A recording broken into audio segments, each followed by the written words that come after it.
21대 국회의원의 재산 신고 내역도 공개됐습니다. 지난해 말 기준으로 집이 여러 채인 의원은 49명으로 국민의힘 의원들이 가장 많습니다.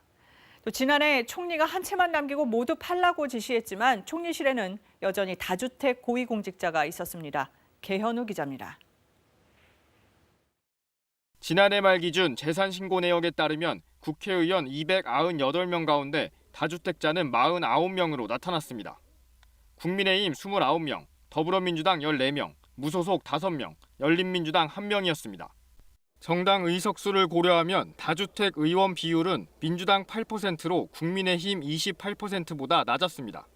민주당이 지난 총선 당시 부동산 규제 지역 다주택 처분 서약을 받았고 이후 여론과 당 차원 매각 압력이 계속됐기 때문으로 보입니다. 거주 목적 외에 주택을 처분할 것을 서약할 수 있도록 다주택 매각 서약 이행하라!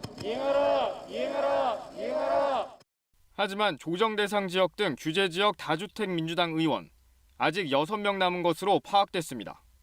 모두 부모가 실거주 중이거나 매물로 내놨지만 팔리지 못한 경우였습니다.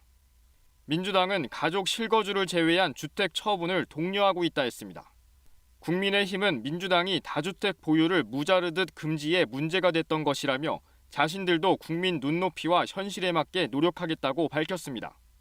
지난해 정세균 총리의 다주택 매각 지시에도 총리실엔 여전히 다주택 고위공직자가 3명입니다.